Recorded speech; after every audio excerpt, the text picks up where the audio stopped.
So firstly, I want to welcome you all. Thank you very much for joining this 1-hour webinar about COP15 and finance. Will be presented by myself and also Sven, sitting next to me in the room here, but on a separate camera. I give a quick introduction to myself, and Sven will be presenting the first part. So he will introduce himself when he starts. So just to introduce myself, I'm Toby Smith. I work in the data team at Impact Institute. What we're aiming to do is to provide ready-to-use data sets to organizations to be able to measure their impact, and especially in relation to biodiversity. We have a biodiversity data set. So this is a very interesting topic for us. And so the main aim of the webinar today, though, is really focusing on COP15 and what it means for finance. Both me and Sven were at COP15, and so we got some insights into what was going on at the conference, and we felt like it would be very useful to share those and also share what this really, what we see this as meaning for finance, and also in relation to that for business. So then I will move on to the first introduction to the agenda. We'll firstly be going through an introduction to the UN Biodiversity Conference COP15. This will be introduced by Sven. Then we'll move on to what were the outcomes of COP. So really a closer look at the Global Biodiversity Framework that was agreed on at the end of COP15. To give some insights into what actually came out of this. And then finally, moving on to the third and final point, talking about what we think and how we feel that this relates to financial institutions and more widely to business as well. And then at the end, we'll have a Q&A. So please, if you have any questions, then leave them in the chat, and then we will try to get through as many of those questions as possible with the time we have available at the end. So then just also to check if I've followed up on everything in housekeeping. Yes, so as I said, we will be recording the session, questions in the chat, and we'll share the deck and the recording after the session. So I will move on to the next section and hand over to Sven. Thanks, Toby, and great to see you all here. It's been almost 6 weeks ago that we were at the COP, so it seems like some time ago already. So what I thought to start with is to take you back to the COP and then to say something about, okay, well, what is a COP first of all, and also in what context did this one happen? So if we go to the next slide. So what is a COP? You probably heard this many times, but I thought it's nice to start with it. A COP is a conference of the parties. And the next question is, of course, which parties? Well, it's usually kind of two groups. You have the representatives of member states, the convention, and then you have accredited observers. And this is a really wide group of NGOs, but also business representatives that are there to also participate in all kinds of side events that are organized typically around the COP. And the COP is always related to an international convention. So a very famous one is the one on climate. So that's related to the Framework Convention on the Climate Change one. And they had their 27th COP last year. The one on biodiversity is a bit younger. So there's the 15th COP happened in Montreal in December. And it was both hosted by Canada and China. Yeah, if we go to the next one. So what was discussed there? So this was a really particularly important COP because a new framework was discussed. So the framework, the new one replaces the strategic plan for biodiversity that ran from 2011 till 2020. And that was around the 20 Aichi biodiversity targets. And there was some work to be done because almost none of these targets were met. So it was important that this new global biodiversity framework would really build on the learnings there. And a couple of learnings from these targets were that they were not very concrete, so there were not any quantitative targets, and there were also no clear, no financial resources tied to it. And this is, of course, especially important, like tying it to the financial sector, what came out of this COP in terms of changing financial flows. So we'll touch upon that later. Why is this relevant? So once this is adopted, the post-2020 framework, it will be translated into national policies and regulations, and that will have direct consequences on businesses. And if you look at this global biodiversity framework, it's quite fundamental. So it really has the potential to transform economic and financial systems.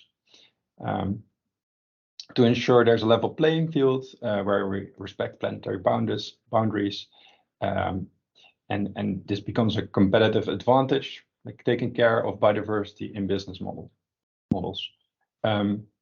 We'll get to it back later as well, but we really think it's not just rules and annoying things. It's also really a positive opportunity.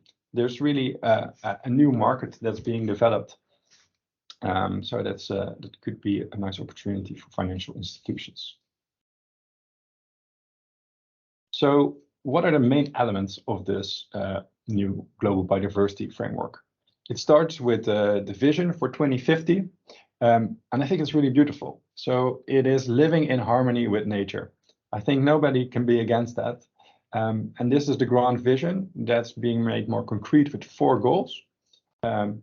First one is nature conservation. The second one, ecosystem services preservation.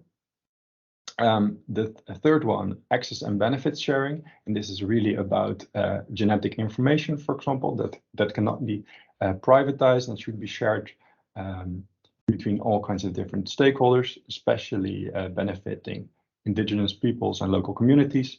And lastly, a very relevant one for this webinar, the financing and the means of implementation. So this is also really about what role does business and finance have in all of this. For 2030, there's a clear mission as well. And that is to halt and reverse biodiversity loss by 2030.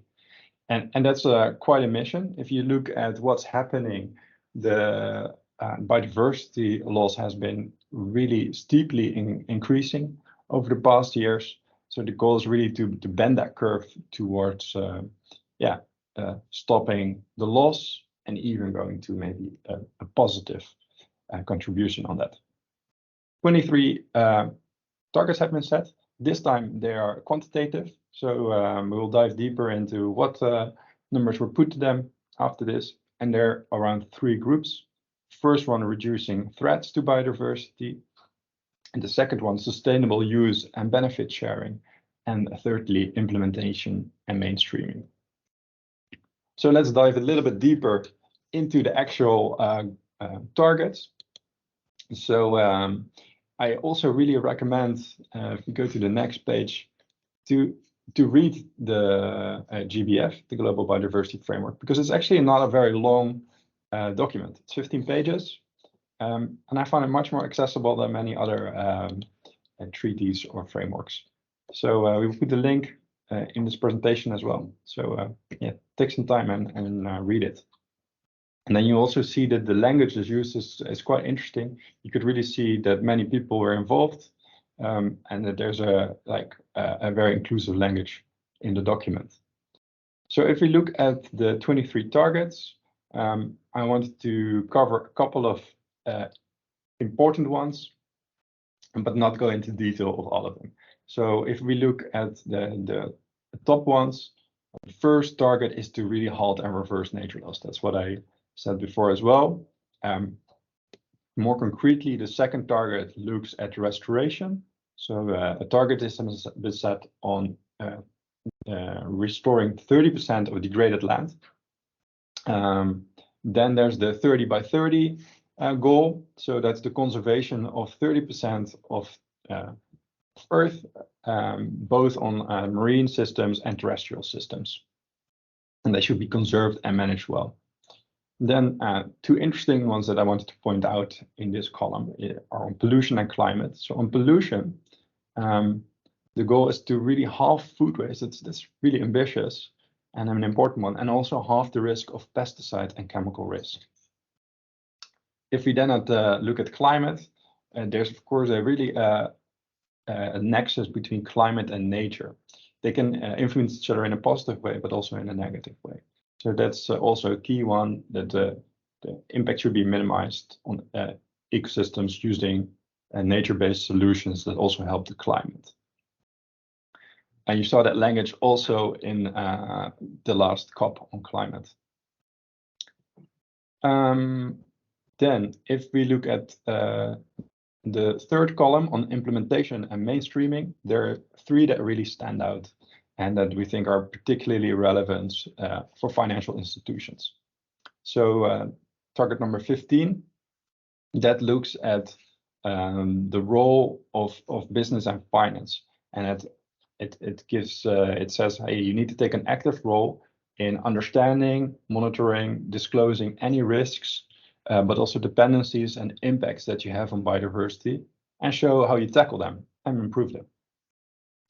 Then target 18 and 19, they really have to do with the financial flows in the system. So both on subsidies and on new finance. So there's a large amount of subsidies that negatively contribute to biodiversity at the moment, and the goal for 2030 is to eliminate all of them. So that's a big goal, actually. We'll dive into what that means after this.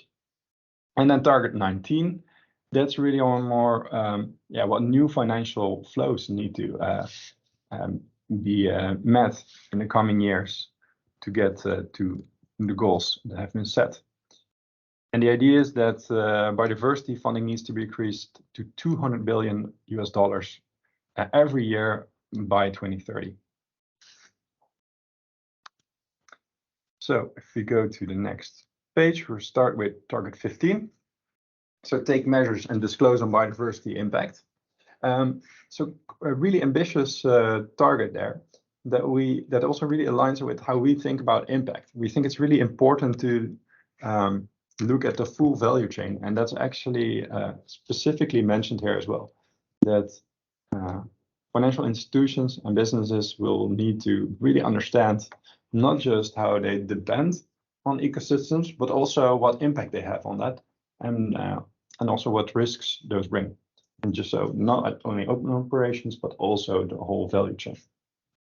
So we already see this shaping current regulation.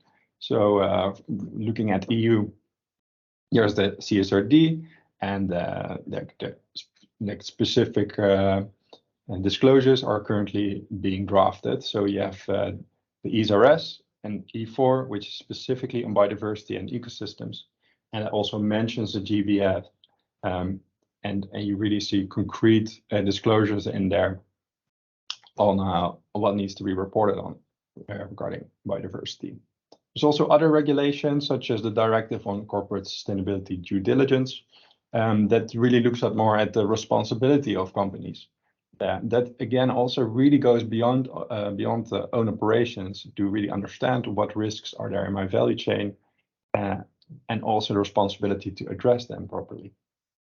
So you really see that this is speeding up and also shaping reporting requirements and regulations on biodiversity. And that in Europe, maybe that goes a bit faster, but it's expected that this will also happen in other regions. And it's not just regulation, it's also more voluntary standards such as the TNFD, PBEF, and initiatives like Finance for Biodiversity also help to drive this movement. Toby will also go into a little bit more detail in those things at the end. What's important here is that it is coming. That's what we see from this. And it's also what we saw with climate. And this probably will have a higher pace. So it's key to start in time with understanding the biodiversity impact that you have, the dependencies that are there, and also the risks that are in your portfolio. And the nice thing is that there's already many good tools available, of which many are open. So we work with several tools. We have a data set like Toby already mentioned, but we also work with other tools such as Encore, which really looks at the dependencies, and also the new biodiversity risk filter that was developed by WWF. So then you can really look at dependencies, impacts, and risks. If we dive a little bit deeper in target 16, that's more about subsidies. Big goal, because if we look at the amount of harmful subsidies for nature, that's a really large amount. So it's $2 trillion per year. And if you would put that into GDP terms, that's 2%. So that's really a huge amount. And if we look at what kind of industries are at risk here as well, because this will really change financial flows, that's for a big part the fossil fuel industry. Then agriculture is a very big second, but also forestry, construction, transport are industries that will experience changes here. So that is a real financial risks. The positive side of this is that financial institutions can be more of a partner also in helping their clients transition. We have a clear vision in this, and also provide services to them in making this transition. Anything else here? Yeah. So if we look at target 19, public and private finance for biodiversity, that really has to do with the financing gap. And that's actually a bit of a combination of the previous point about harmful subsidies and new financial flows. So you can look at it both from reducing harmful subsidies and increasing new flows to nature that help protect it. And so again, to emphasize what you see in the graph as well, is that the harmful subsidies reduction is really the key step there. And what do we see here? If we look at research done into where is it expected that this financial flows will go, that's in biodiversity offsets, in new natural infrastructure, green financial products, nature-based solutions for our carbon markets. So there's a whole new green market that's being created now. It's good to think about what role can you play in that, and how can you be, again, a transition partner for clients on biodiversity. So this is, these are really changing financial flows. So both from some industries really going to feel the burn of reduced subsidies, but also positively new markets being developed. Okay, I think that so far a little bit more a deeper look into some of these targets. I will now hand over to Toby. Yes, thanks, Sven. So I'll pick up from here and move on to the topic of just discussing what does this mean in terms of financial institutions, and also more widely looking at business with a main focus on financial institutions. So I've split here into three different sections. Firstly, looking at potential requirements that may come out of the GBF, the Global Biodiversity Framework. Then looking at potential threats and opportunities that can arise based on this. And then finally, just wanted to give some ideas about what you can do. So provide some information about what Impact Institute is offering in relation to biodiversity and nature. So firstly, starting with requirements, the first point is very heavily linked to target 15 within the GBF, as this is the reporting part.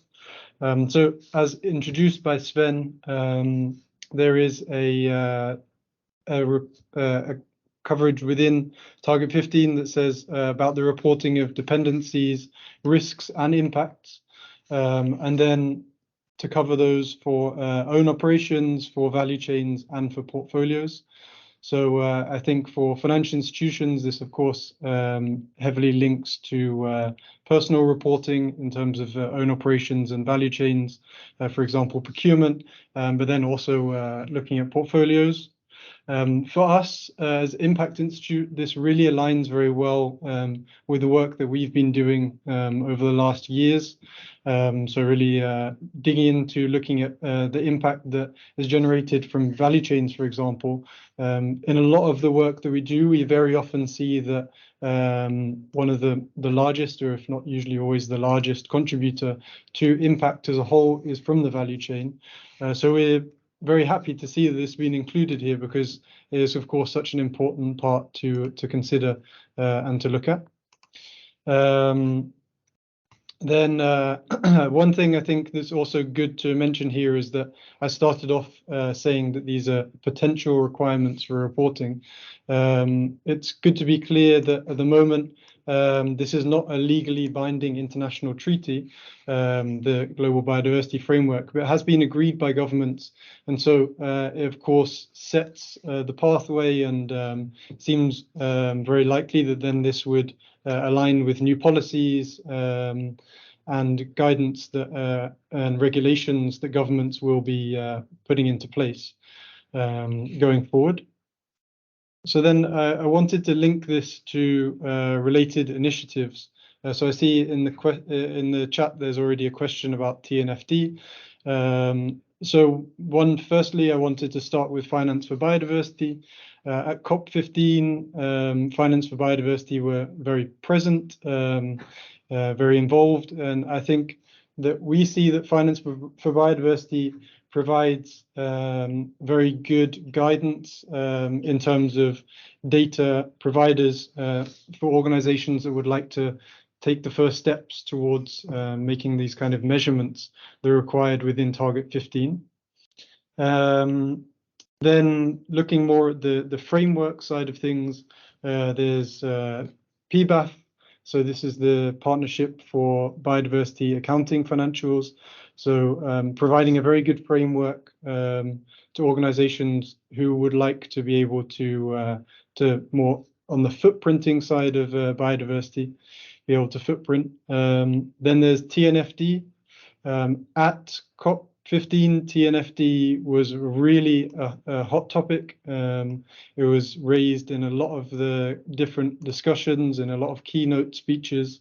We saw it a lot, and it's very present.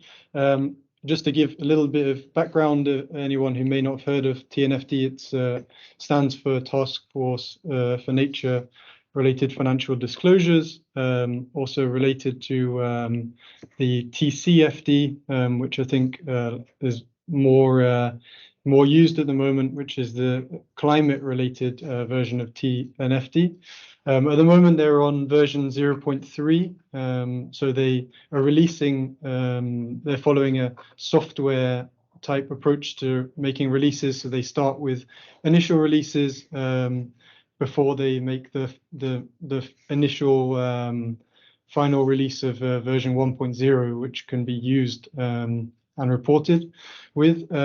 They're expecting to release version 1.0 in September 2023. I think that TNFD is being very closely followed by a lot of financial institutions, because TCFD has had such a large uptake.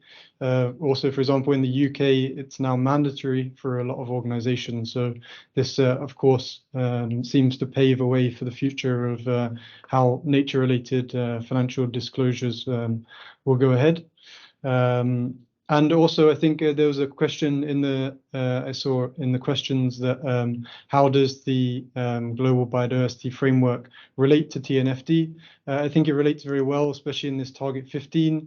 So TNFD requires the disclosure of dependencies, risks, and impacts. This actually goes further than TCFD, that only that doesn't require, for example, the disclosure of impacts. So I think I see there a good alignment, I think very positive going forward about the work that's being done there. Then I also wanted to talk about SBTNs. This is Science-Based Targets for Nature. This is another framework which, for me, I find personally very exciting. It's really looking at how can organizations set targets, and also SBTN are working with TNFD in the target setting part of TNFD. And it's really looking at how can you set a target, and then how can you achieve that target, whether it's through avoidance, reduction, or potentially also offsetting. At the moment, SBTN have released interim targets, and they have some very good documentation available on their website that I would encourage people to go and have a look at. And they said that these are interim targets, and they will be working to incorporate feedback and improve the targets as they go forward. Finally, I want to also talk about ISSB, which is the International Sustainability Standard Board. So this is really a much higher overarching regulatory framework. And they were also present at COP and talked about quite often. I think they have said that they are considering TNFD in their incremental enhancements. So really signaling that going forward, they would like to incorporate nature and biodiversity within the ISSB guidance. So then moving on next to looking at the threats and opportunities. Also really want to look at this from an opportunity point of view for financial institutions. So I think the first point is really having an opportunity to take leadership in preserving nature and being a leader in this space. So at COP, we saw a lot of organizations who are taking a leading role within nature and biodiversity and the work that they're already doing on that. And they were very present. One example is Aviva. They were in countless panels. And so they could really, take the leadership here and stand up and stand out as being a front runner. And I think this really is an opportunity to, if you would like to take that leadership and to show yourselves as a leader in this space. So I think there's the space to do it at the moment before everyone is jumping in. The second point is biodiversity product. So this is target 19. So this specifically talks about stimulation of specific biodiversity products, which can be green bonds, ecosystem services payments, credits, and offsetting schemes. So I think this could be an opportunity for financial institutions to start to look at different products if they would like to start looking at, maybe there's already work on these kind of products in relation to climate, the opportunity to do that in relation to biodiversity. And I think also that based on the fact that this is in the GBF, there should be support and as it says, trying to stimulate from a governmental point of view to try to provide these products. One thing that I would like to talk about, and I also saw a comment in the chat, was about offsetting schemes, and was that discussed at COP? So it was discussed, and I also personally talked to some people one-on-one about this, which for me was very interesting, because I think offsetting, we've recently seen in The Guardian about the difficulties with offsetting in relation to climate, and how it's very difficult to be able to see and be able to understand whether these offsetting initiatives are actually making a difference. With biodiversity, I think it becomes even more complex and even more difficult. So I was talking to someone from Australia who's working on preservation of the Great Barrier Reef, and they were looking at how can they set up either an offsetting or credit scheme to try to fund the work that they're doing. But because biodiversity is so varied in its nature, it makes it very difficult to be able to, and it will need a lot more governance around it. So the example being that if you are destroying the Amazon rainforest, you can't offset that by saving the Great Barrier Reef.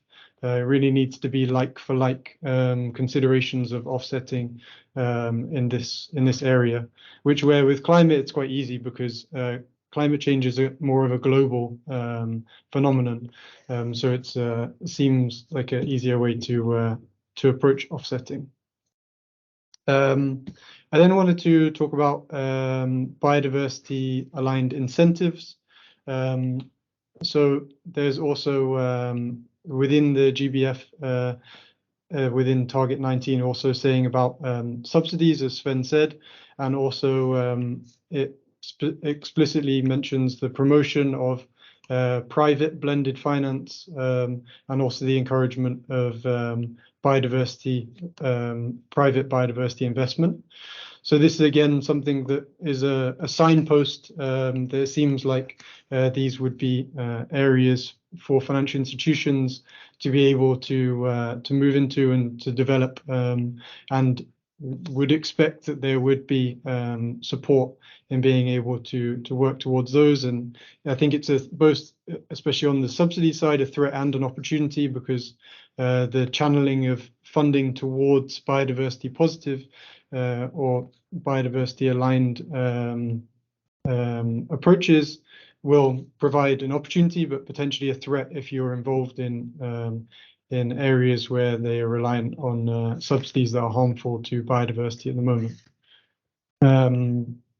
This is actually something that, and also as a lead into also engagement and investments, is a point that we were talking to the Dutch delegates at COP15, and it's an interesting point because I think, and something that we want to engage and continue our conversation with the Dutch delegates, because of course this will very much relate to how this is picked up within governments in different areas. So I think this will be a very interesting area to move forward with.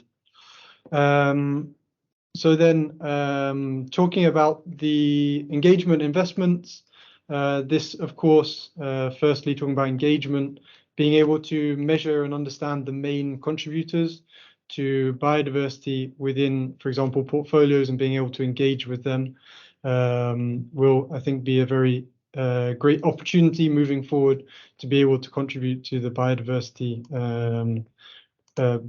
scene. And then also there is the opportunity for investments going forward.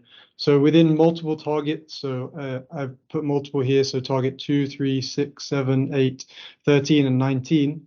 They're all related to specific areas and specific sectors. So some examples of those are related to agriculture, forestry, aquaculture, and fisheries. So understanding how can they be moved to be more sustainable and biodiversity aligned. And so looking at investments or potentially engagement in those sectors. Also in terms of pharmaceuticals, there's a specific target that's related to making sure that there's fair sharing of benefits from pharmaceuticals that are developed based on specific genetic information that's taken from and genetic resources from specific locations. So I think this is something that pharmaceuticals will have to start thinking about. So it's also an interesting area if you are engaged in pharmaceutical industry financing.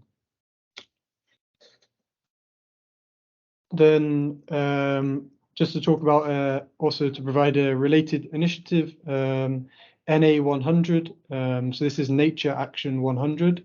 You may be familiar with the parallel initiative, which is called Climate Action 100. So effectively, the idea of both of these is for investor engagement. It's an investor engagement initiative, and the aim is to drive greater corporate ambition related to nature and biodiversity loss. So really coming together to engage with the main contributors towards nature and biodiversity loss, and see how can that be reversed or halted. Then just moving on to what we're doing at Impact Institute. So currently we are providing biodiversity impact footprinting for portfolios and value chains. So we're able to take, for example, portfolio, integrate it with our existing data set and be able to show what is the impact of that portfolio. It can be a portfolio of companies because we have company specific data looking at each individual company and what is their biodiversity impact, or it can be a portfolio of countries and sectors if companies are not available. And this really is a very useful tool to be able to quickly get an understanding of the biodiversity impact and where are the drivers. So in terms of drivers, we cover air pollution, climate change, water pollution, and land use, and then also within the value chain. So being able to see, does the impact mainly come from upstream, so the suppliers? Does it come from clients, so the users, the downstream area, or does it come from own operations, the operations of the specific organization? Then talking about biodiversity valuation, this was also a topic that came up quite a lot at COP. Most notably was raised by Mark Carney in his keynote speech on the Finance Day. For us, valuation is something that we've been working on for the last 10 years, trying to understand how to value impact. We see that it provides a lot of benefits. I think mainly being able to provide a better understanding of impact. So being able to aggregate and disaggregate data to slice and dice in many different ways because you have a single unit.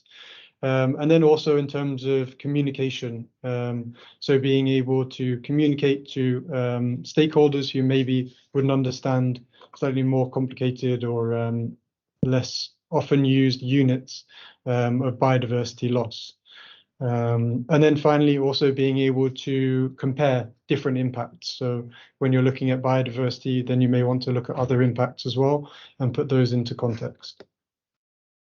The final point on here is biodiversity reporting. So this is something that some of you may already be familiar with. We already produced a biodiversity annual report for ABN AMRO.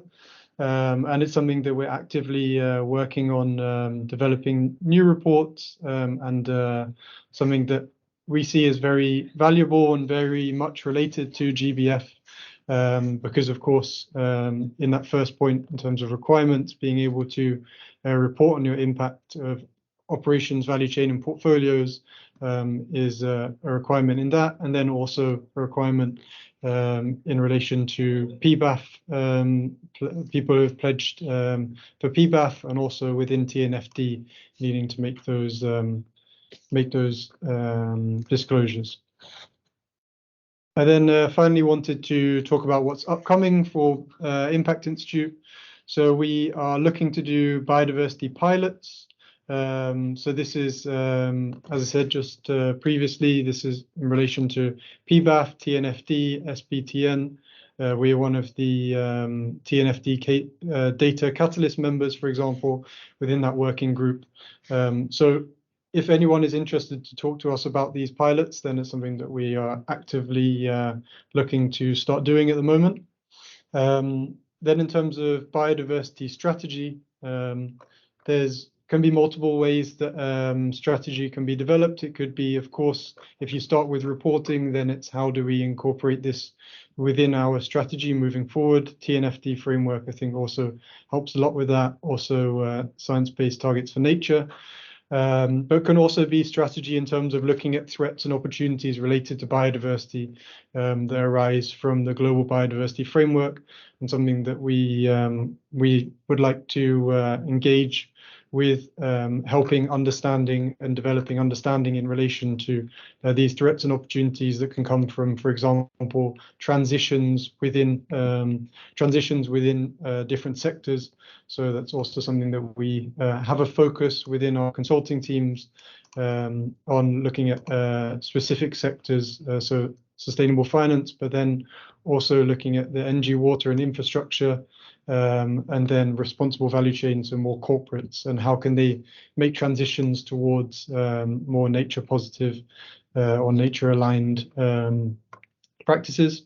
And then finally, capacity and knowledge building. So this is, we realized that biodiversity, as I think climate was, when you go back before the real boom in climate, it's a completely new topic for a lot of organizations, and there's a lot to learn in here. And I think, as I said, with the offsetting, biodiversity is even more complex area to understand, with so many different angles to it, also considering the social sides of things as well.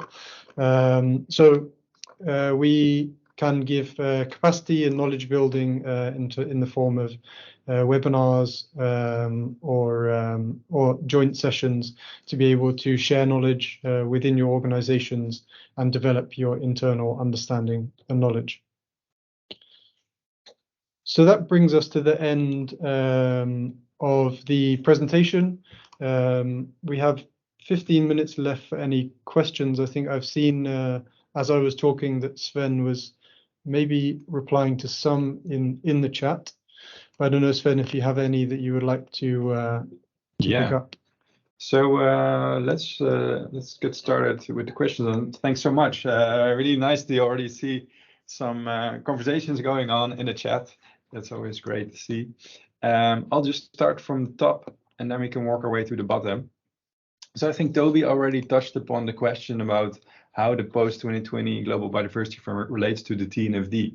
So how we see it, at least, is that this framework really sets out the global ambition and the global alignment on where biodiversity needs to go, and what we all agreed on with each other.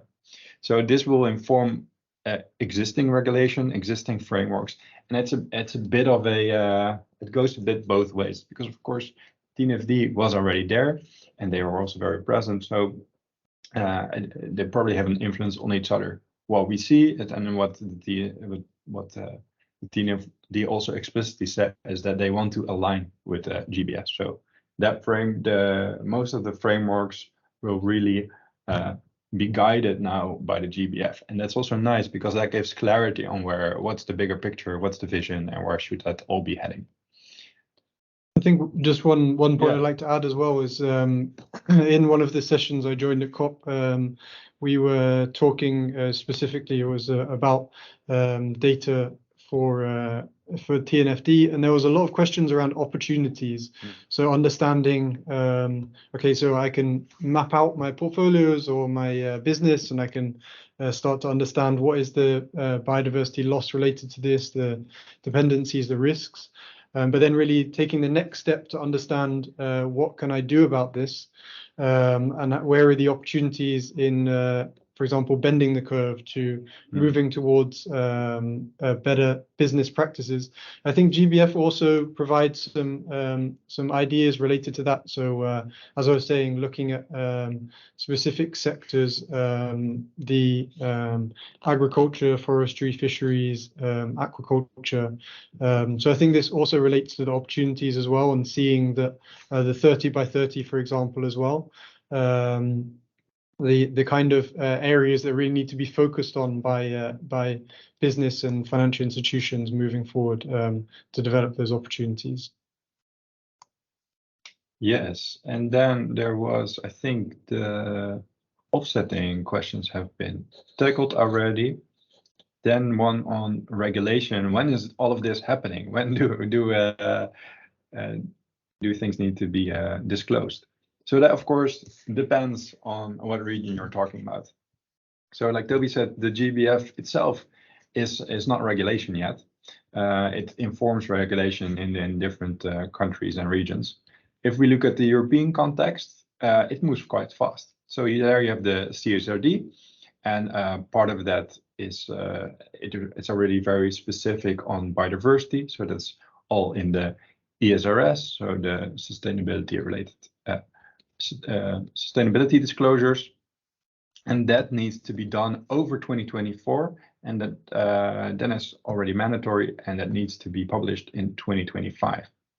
So what do we see is that many financial institutions and companies are already working on getting the insight in what information do we need to collect, what data do we need to have to make sure that you actually have a grip on what are the impacts within my company, but especially also outside. And for financial institutions, of course, it's about the impact and the risks of your clients and their value chains.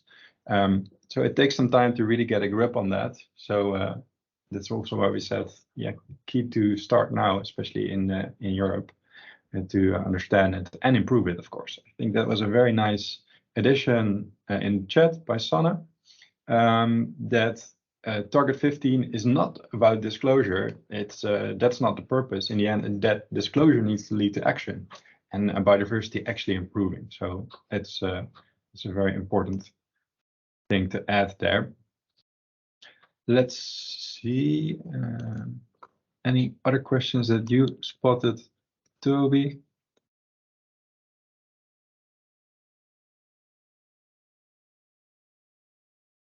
I saw one, just more of a, am I allowed to use slides from this in my presentations? Very practical. Practical question, Yeah. yeah. I think Sven, then it's no problem. fine, right? To Yeah. use, so yeah, no problems with using these slides if you'd like to. Just quote us on it, that would be great. Then a bit more of a reflection in the chat as well. That environmental impact evaluation is sometimes criticized on its methodology, especially looking at reference scenarios. And that is also really relates to offsetting, of course, because the impact is really what you compare it with. And that's a really critical point there also for biodiversity, is that it's important to be critical about, do you compare it to like a best in class? Do you compare it to an average in an industry? And to get to the goals that were set, what's most important is to really have more of an absolute reference scenario as well, where you just look at what is my biodiversity impact, not compared to anything, but just like what impact am I having? Because that's the level that the goals are set on. It's the same with climate. In the end, it doesn't matter if you're doing better than others. It matters how much CO2 is actually emitted. That needs to go down. And it's the same with biodiversity loss. That just needs to improve. There's one question also that I've just seen. Do you see a risk for people in the world's ambition to make the 30 by 30 goal? And then also specifically for small farmers without formal land rights being pushed off their land. I think it's a very good question. I think it also really relates to another part of the COP15 that we didn't talk so much about so far, is also related to First Right Nations, and also what does that mean in terms of being able to include them within the work that's being done related to biodiversity. And I think this is something that I don't have a direct answer for this. It was something I referred to the recent Guardian article related to offsets and the issues with offsets and climate. And this was something that I listened to a podcast related to that, and they were saying that some of the offsets that have been paid for are actually leading to, with the conservation efforts, leading to people being pushed off their land. And I think exactly this example of smallholder farmers without formal land rights. And so I think it's something that going forward, not only does there need to be a lot of caution and a lot of, I think, careful thinking about how do we approach offsetting to make sure that it makes sense in terms of biodiversity loss, but also how does it make sense in terms of justice and rights for those who are involved in it. And so from my perspective, I think it just needs to be a carefully thought out and carefully approached ambition, and also with the 30 by 30, also making sure that there's a focus on preserving existing nature as well, if possible. So I think it's something that will come out as we move forward.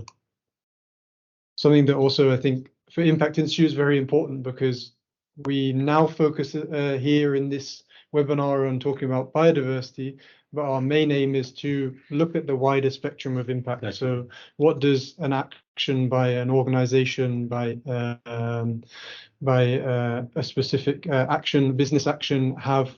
What is the impact on the wider society? And so this, I think, is a really great point, because this we need to consider what is the implications of trying to make potentially improving actions, but also what can that do to society wide and different stakeholders. Nice.